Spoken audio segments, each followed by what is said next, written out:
orders. Business of supply. Consideration of a motion standing in the name of Mr. Davies.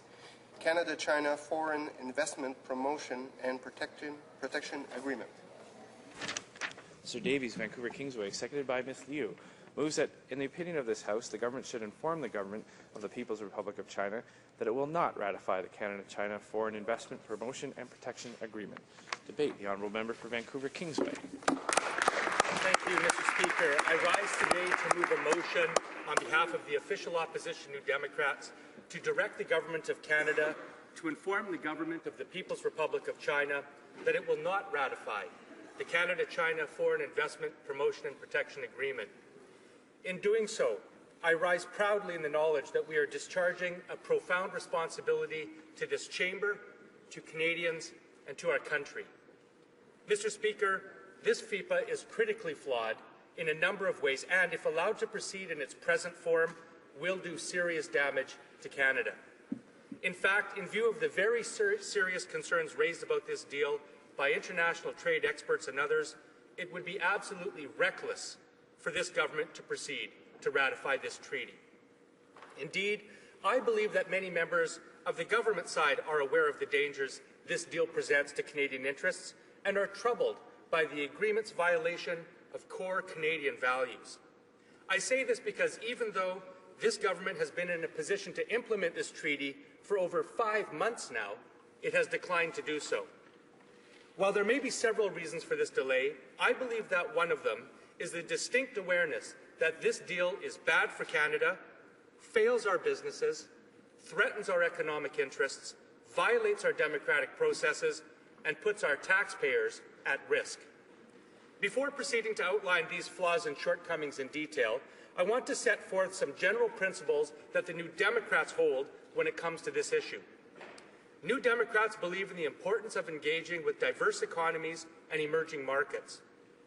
We support the development of clear rules that give confidence to investors, create level playing fields, preserve democratic policy making, and are transparent and accountable to Canadians. We believe in trade and investment policy that promotes and protects Canada's interests. With respect to China, we believe that Canada should deepen and broaden our economic relations. China is the second largest economy in the world. It is in ascendancy, and there are many opportunities for mutual benefit and synergies between our two nations. Developing a rules-based framework that improves the investment in economic activities in both countries is desirable and necessary. With careful negotiation, Mr. Speaker, it is also achievable. New Democrats know that an investment agreement done well has the potential to be of great benefit to both countries. However, a deal that is poorly negotiated risks doing great harm.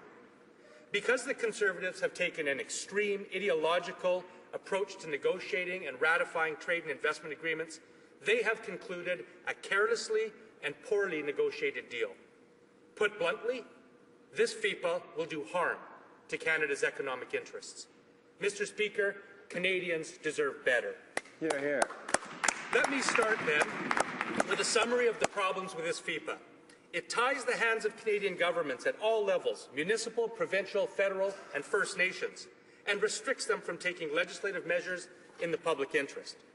It exposes Canadian taxpayers to huge liabilities, multi-billion-dollar lawsuits by foreign corporations if they feel that public legislation affects their profit expectations. It is imbalanced and lacks reciprocity for Canadian investors. It doesn't help Canadian investors effectively break in to China's markets. It puts at risk Canada's vital natural resources, including those in strategic areas like energy, and allows these assets to be controlled by foreign state interests, including state-owned enterprises that serve foreign state interests, not commercial ones. It contains an unaccountable dispute resolution mechanism that allows China, or Canada, to hear lawsuits involving taxpayers' money outside Canadian courts and in secret. No public access, no public disclosure, no media. No transparency, no accountability.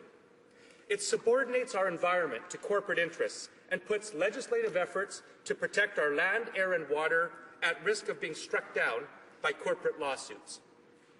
It was passed by the Conservatives with no consultation with provinces, First Nations, trade experts, business, labour, or the public. And outside of this one day called for by the New Democrats, after 18 years of negotiation with not a single minute of democratic debate. Once ratified, Mr. Speaker, this FIPPA will lock Canada into these damaging terms for a minimum of 31 years. Shame. Mr. Speaker, this is a major economic initiative and, contrary to repeated Conservative misstatements, a deal that raises concerns unlike any other. It concerns billions of dollars of investment, the first time since NAFTA that Canada has signed an investor protection agreement with a country that is a major investor in Canada. Unlike virtually every other FIPPA that Canada has signed, China is a major capital exporting nation with massive foreign currency reserves. Let's look at the numbers. Chinese investments in Canada hardly registered in 2007. It was too small to record. In 2011, it was $11 billion. In 2012, it doubled to $22.5 billion. And according to the Conference Board of Canada, China is projected to be Canada's #2 foreign investor in Canada by 2020, exceeding $50 billion a year. That's in 7 years, Mr. Speaker. Before the $15 billion CNOOC-Nexon takeover, Chinese state-owned enterprises such as PetroChina, Sinopec and CNOOC had already invested over $10 billion in the Canadian oil and gas sector and controlled more than 7% of Canada's oil sands interests. Today, over $25 billion of Canada's oil sector is controlled by China's state-controlled firms. Let me quote an economist, Wendy Dobson. She said, "There is a tidal wave that is heading out of China in the next decade, and I don't think we're ready for it." She was estimating that that tidal wave amounted to more than $1 trillion of investment worldwide to acquire access to resources and technology. Yet this deal, Mr. Speaker, that will involve those huge sums of money was rammed through this Parliament without any study, debate, or vote. Shame. As official opposition critic for international trade, on October 23rd, I presented a motion to the Standing Committee on International Trade to conduct a study of the agreement and call a varied list of Canadian stakeholders to the committee to provide their views. Conservatives refused to even debate that motion in public. No study was agreed to. On October 31, the NDP member for Ottawa Centre rose to request an emergency debate on FIPPA. That request was denied by the government. Shame. On October 2nd, 18th, 24th, 25th, and 31st, members of the NDP rose in question period to request the FIPPA be properly studied by a parliamentary committee. Each time, the Conservatives refused even to address the merits of the question.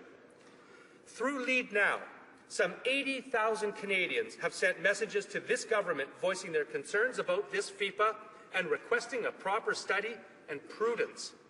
Just yesterday, in one day, I received over 17,000 emails after this motion calling for this debate was made public. That's in 24 hours. Despite all of this widespread concern and opposition, this government has refused to bring this FIPPA forward for debate, study, or vote. I want to turn, Mr. Speaker, to some of the details of why this FIPPA is so dangerous and poorly negotiated. I want to turn first to natural resources. This FIPPA requires Canada to award national treatment to investments made by Chinese firms once established in Canada. This paves the way for a massive natural resources buyout and foreign state expansion of ownership in our economy. I'll give you an example. I've referenced CNOOC's recent purchase of Nexon approved by the Conservatives. Under the FIPPA, if CNOOC wants to expand by buying up other oil interests, it can, and it must be treated by this FIPPA as if it is a Canadian company. Any attempt by any government to limit this expansion may be met by a lawsuit claiming damages for unequal treatment. There is a loophole in this FIPPA. Non-producing oil properties are not subject to Investment Canada Act review. This means that oil reserves are present, but drilling has not yet commenced. Those oil leases are not subject to any kind of review and therefore would qualify under this FIPPA for national treatment. So this FIPPA will place Canada's strategic oil reserves, in fact, strategic sectors beyond oil, into the hands of foreign states and state-owned enterprises who do not operate as purely commercial businesses, but rather would serve the interests of a foreign state. This locks us into a dangerous path of foreign ownership and resource extraction until at least 2044. Canadians are opposed to this, Mr. Speaker. Canadians want a national conversation and policy that makes responsible choices for the wisest long-term stewardship of our natural resources in Canada. Hear, hear. Mr. Speaker, this deal is imbalanced. First, this deal allows both parties to maintain their current non-conforming measures. This means that both countries commit not to implement any new discriminatory barriers to each other's investors in the future. But this agreement allows both to keep any existing non-conforming measures. Now, here's the problem, Mr. Speaker. China has been and is a command economy.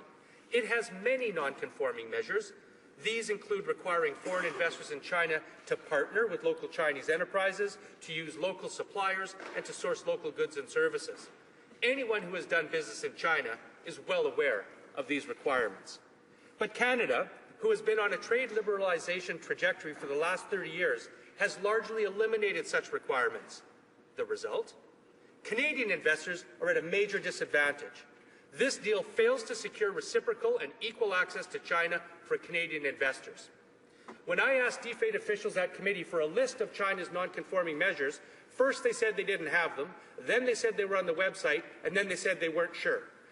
This government has signed an agreement allowing China to keep non-conforming measures in place that bind Canadian investors, and they can't even tell us what they are. Shame. In addition, Mr. Speaker, this deal fails to include Canada's pre-establishment rights model, which grants protections to both existing investments and those seeking to invest. Instead, the Conservatives have acceded to the Chinese model, which provides very little protection to prospective investors compared to existing ones. The result? Again, imbalance against Canadian investors. Why? Because relatively speaking, there is far more existing Chinese investment in Canada than Canadian investment in China. In 2011, Canadian investment in China was a relatively small $4.5 billion. Again, in 2012, China had 5 times that amount invested in Canada and growing exponentially. As Paul Wells wrote last September when this deal was released, quoting an investment analysis, quote, "It will be interesting to see if this is spun as an agreement that liberalizes or open markets for Canadians. If it is, that will not be true." Canadian companies need and deserve an agreement that helps remove the barriers that are keeping them out of Chinese markets. But the simple reality is that this FIPA fails to provide effective tools to challenge the protectionist barriers the Chinese government has at its disposal to block new foreign investment in its profitable sectors of its economy. For certain, access to sensitive areas of Chinese economy have been restricted to Canadian investors, while Canada has thrown the doors wide open to firms from China. This deal will also expose Canadian taxpayers to expensive litigation and billions of dollars of damages. This FIPA provides a mechanism to Chinese companies to sue the federal government if they feel that Canada has passed regulations or policies that they feel amount to unfair treatment, interfere with their expectations of profits, or future expansion. Now, foreign corporations can sue Canadian governments and cost Canadian taxpayers billions of dollars, and I emphasize, this isn't Conservatives' money, this is Canadian taxpayers' money, for enacting laws that protect our energy security, environment, jobs, or public health. And this is not a hypothetical concern, Mr. Speaker. Chinese state-owned insurance company Ping An has sued Belgium for $3 billion in damages after its profit expectations were not met after the European recession. Canada has been forced to pay damages exceeding $157 million to U.S. firm Abitibi Bowater following the Newfoundland government's decision to reclaim the water and timber use rights it had provided to the company after it closed its pulp and paper mill.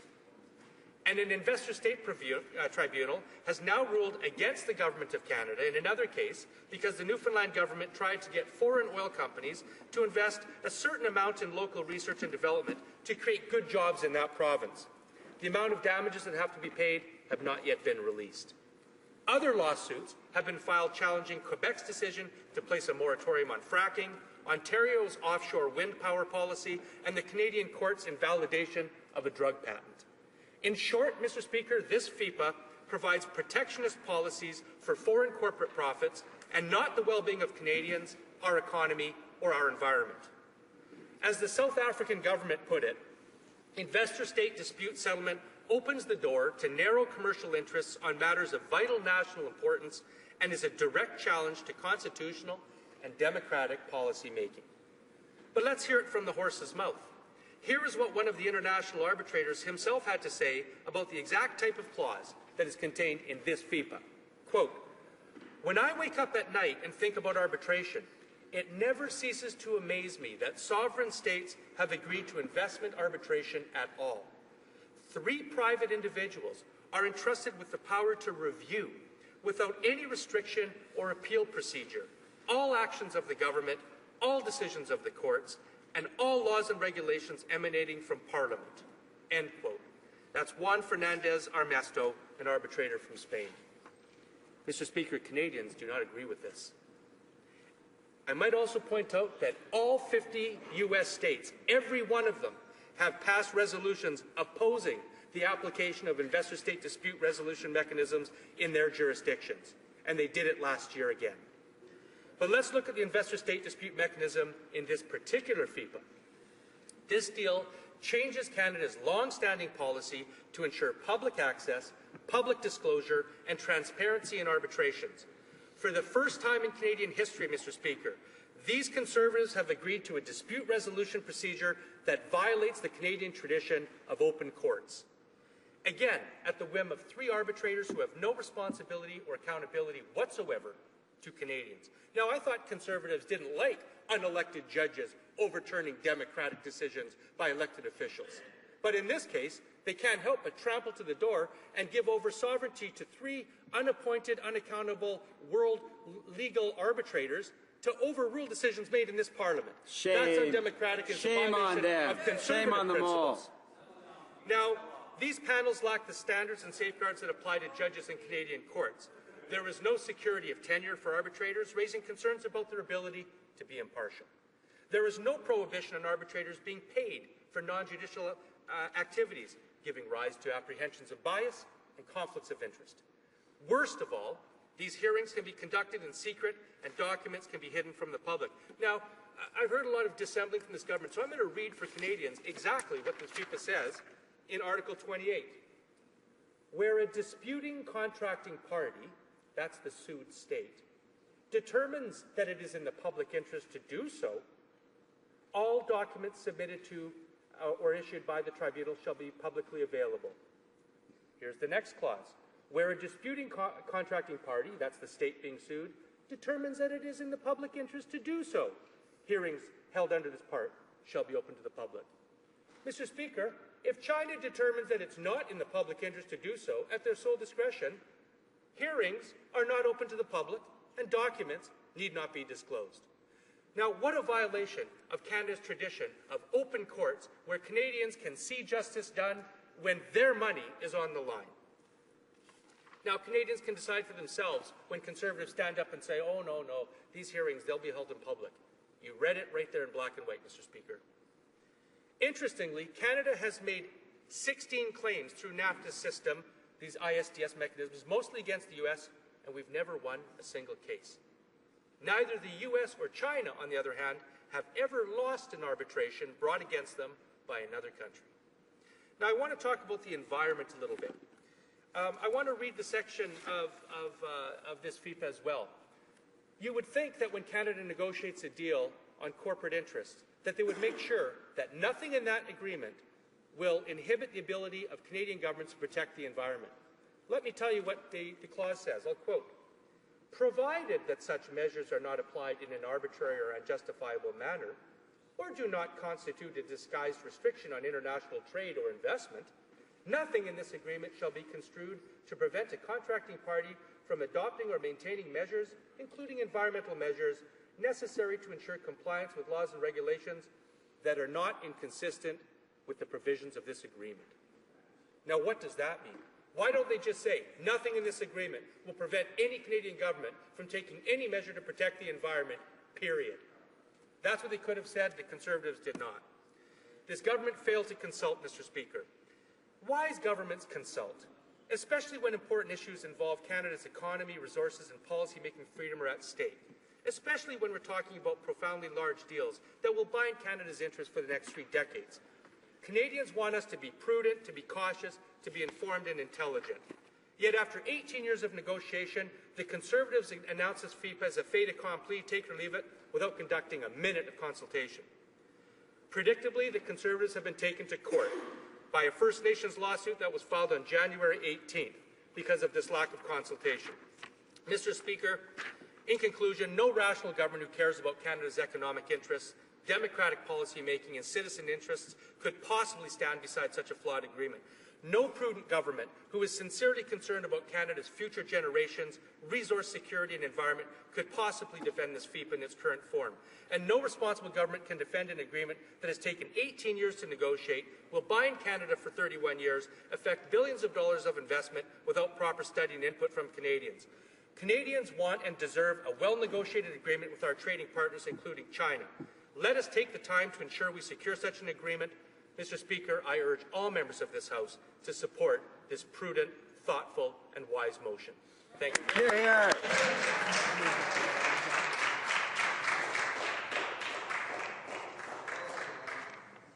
Questions and comments? Question commentaire. The Honourable Parliamentary Secretary, Minister of International Trade.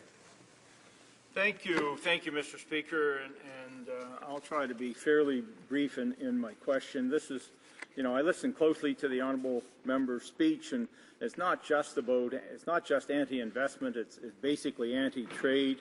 A couple of corrections, and I think one of the most important ones, of course, is the right to regulate in the public interest, which the honourable member knows full well, even though he wouldn't state it in his speech, that under this treaty, both Canada and China have the right to regulate in the public interest. And Chinese investors in Canada must obey the laws and regulations of Canada, as the same as Canadian investors in China must obey the laws and regulations in China. But, another point that the honourable member made is absolutely incorrect, is the government denied emergency debate. The government doesn't deny emergency debate. Mr. Speaker, you deny emergency debate. So, a few small corrections. But here's the issue. I don't understand the position on investment. I don't understand the NDP's position on investment, so perhaps you can enlighten me. You don't want Chinese investment in Canada. You don't want Canadian investment in China. Order. Order. Parliamentary Secretary has now asked me 3 times what my position is and what the Chair's position is. It's not my role to answer that. So I would ask the Parliamentary Secretary to direct his comments and questions to the Chair, not asking him to involve himself in the debate. Mr. Chairman, Mr. Speaker, of course, through you to the honourable member, the issue here is quite simple. If you don't want Chinese, and if the honourable member in the party doesn't want Chinese investment in Canada, they don't want Canadian investment in China, then why are they asking questions every day to have the tariff on Chinese products coming into Canada reduced, which puts our manufacturers at a disadvantage? The honourable member for Vancouver Kingsway. Well, I've said before that this Conservative government's trade policy is incoherent, and we just saw an example. Now I think the honourable member is arguing for increasing tariffs on China and 72 other countries. I would have thought that the Conservative government's trade policy would be to reduce tariffs, but instead they want to justify increasing them. So I fail to understand that policy. I mean, for that matter, we saw the Prime Minister go to India not too long ago and announce with great fanfare the pursuit of a Canada-India trade agreement, the purpose of which is to reduce tariffs, brought over $1 million worth of armoured cars at the same time. And so while we're sitting at a table in India trying to negotiate reductions of tariffs, we come back in this House and this government increases tariffs on India. So, I'll leave it to the Canadian public to understand the coherence of that. The bottom line here is that this matter is not simple, Mr. Speaker. I mean, the Conservatives always want to reduce this to some sort of simple and usually incorrect and false accusation. Of course, the New Democrats support investment from China. Of course, we support signing investment deals that protect investors. And I said that in my speech. The question here is whether or not this agreement accomplishes those goals. And we have laid out in detailed form, as have many, many Canadians, trade experts, academics, businesses, including people who are very much in favour of investment and trade agreements, who are concerned about this FIPA. I wish this government would listen and actually study the details of this agreement instead of relying on pure rhetoric and spin. Questions and comments? Question commentaire, the honourable member from Malpeque. Thank you, Mr. Speaker, and I do enjoy working with the trade critic for the NDP, and I expect my office received many of the same emails that he mentioned that he received overnight on this particular issue. My question really relates more to.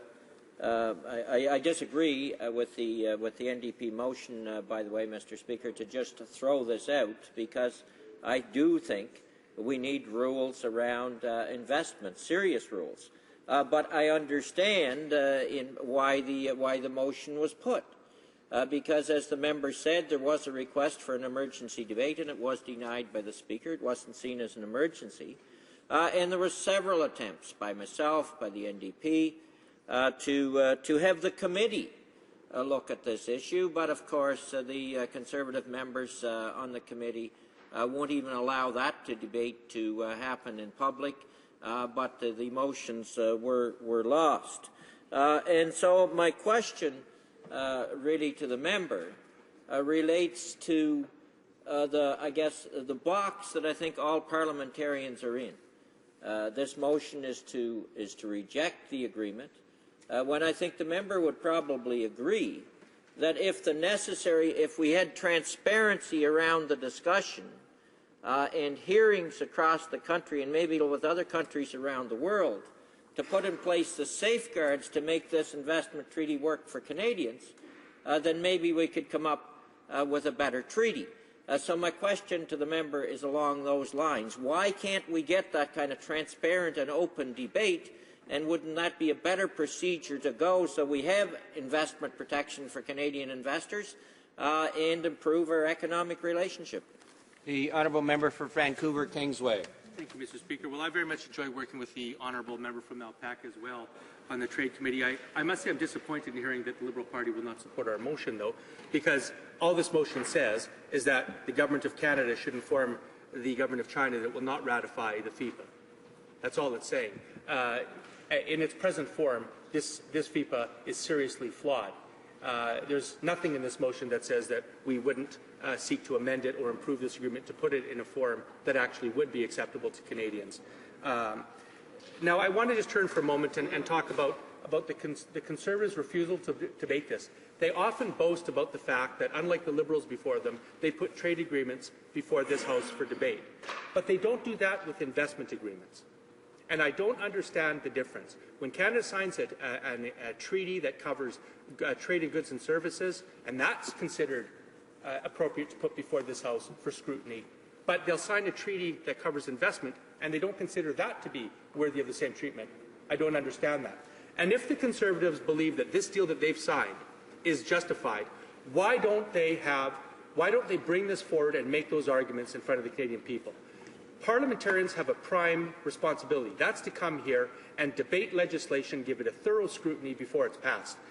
This Conservatives have a majority. They can ultimately pass what they want. But why are they afraid of detailed scrutiny? Why are they afraid of bringing in people from across this country, trade experts, academics, economists, business people, people who trade, the public, provinces, First Nations, and really take a look at this agreement? Once again, Mr. Speaker, 18 years to negotiate, in force for 31 years. I think we can take a few weeks or a few months to make sure that Canada gets it right. The New Democrats say we should. Why don't the Conservatives? Questions and comments? The honourable member for Saanich Gulf Islands. Thank you, Mr. Speaker. I want to thank the honourable member from Vancouver Kingsway, and through him to his entire caucus, for finally allowing this issue to come forward for debate. He'll recall I raised it in this House early, before it was tabled for 21 days of non-debate but sitting before us, and I requested an emergency debate on the matter twice. But rather than detail the history of a lack of debate, let's get into this one. The honourable member mentioned corporate lawsuits, and I just want to hang for a moment on the word corporate, because although in most investor-state agreements, what we have is, and we never have lawsuits really, let's admit, we have, as you described, a hotel room somewhere where $3,000 an hour global arbitrators make a decision that binds governments and which is unappealable. But in the instance of the Canada-China Investment Treaty, we're not actually talking about corporations. We're talking about People's Republic of China and state-owned enterprises. And those state-owned enterprises, People's Republic of China, mean that we'll be sitting down essentially nation to nation. And the People's Republic of China will be in a very different situation than a U.S. corporation under Chapter 11 of NAFTA. They can link their investments. And in private diplomatic pressure, tell Canada that if we don't change our laws, they could pull all their investments. This is a different feature, and I want to ask the member to comment on that. Honourable member for Vancouver Kingsway, you have less than a minute. Thank you, Mr. Speaker. Well, I'd like to thank the honourable member for bringing up what I think is a very special consideration about this FIPA, and she's quite right, that what we're talking about here are not just normal corporations as we understand them in the Western legal tradition. What we're talking about are state-owned enterprises. And state-owned enterprises are organizations that provide different considerations. State-owned enterprises in China do not exist solely to make decisions in the best interests of their commercial interests. State-owned enterprises are there also to advance the interests of the Chinese state. Now, I'm not saying that there's anything necessarily wrong with that, but what we must be careful about is allowing those kind of state-owned enterprises to have key ownership of strategic resources in our country, because they won't be acting in commercial interests. They'll be acting to exploit those resources in the interest of a foreign state. That's not good for Canada. It's not good for our resources. It's not good for our environment. And New Democrats will stand up to make sure we have a better deal than that.